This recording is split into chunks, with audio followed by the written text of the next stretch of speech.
Marcus Licinius Crassus was one of the wealthiest and most powerful men in Roman history. He built his fortune through clever investments, political maneuvering, and even ruthless business tactics. However, his ambition ultimately led to his downfall in the disastrous Battle of Carrhae against the Parthians. This is the story of Crassus, his rise to wealth, his role in the First Triumvirate, and his humiliating end. The young Crassus, a boy born into power.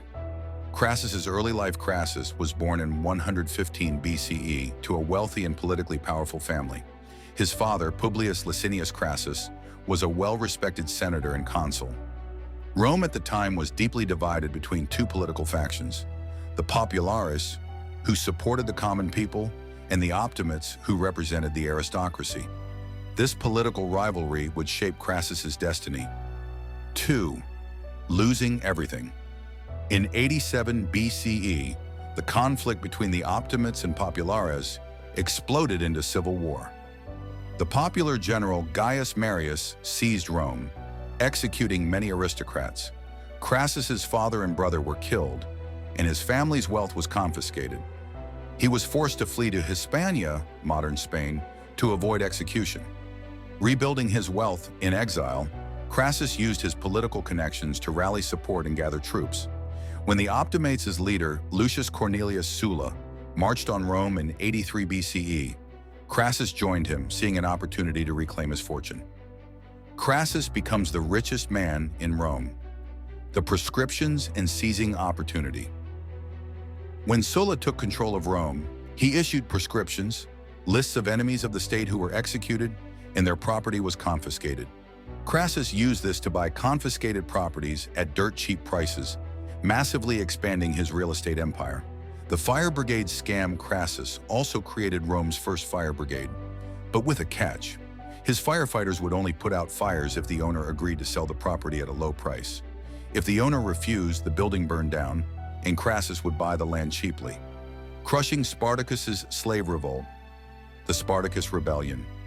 In 73 BCE, the gladiator Spartacus led a massive slave uprising against Rome.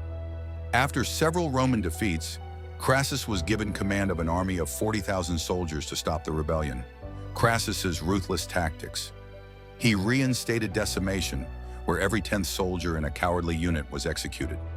Using siege tactics, he trapped Spartacus's army and crushed the rebellion in 71 BCE. To send a message, he crucified 6,000 captured slaves along the Appian Way.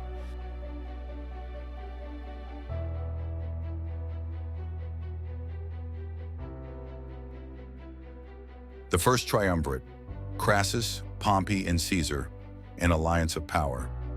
In 60 BCE, Crassus formed a secret political alliance with Julius Caesar and Pompey the Great.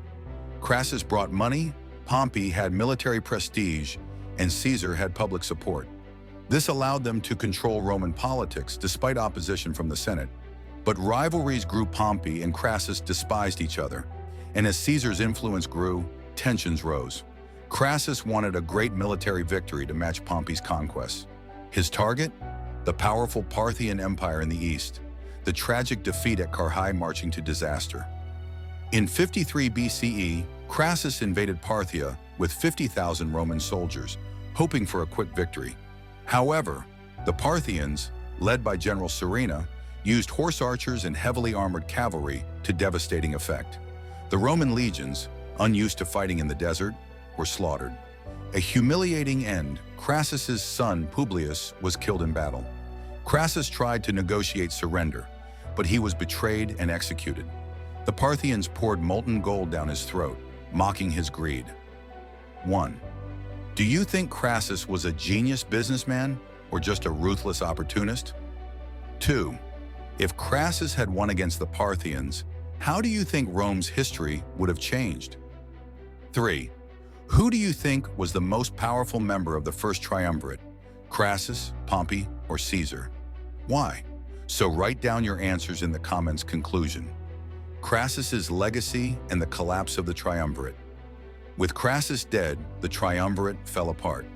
Pompey and Caesar turned against each other, leading to a civil war. Crassus's death at Carrhae was one of Rome's most humiliating defeats. proving that wealth alone could not secure greatness.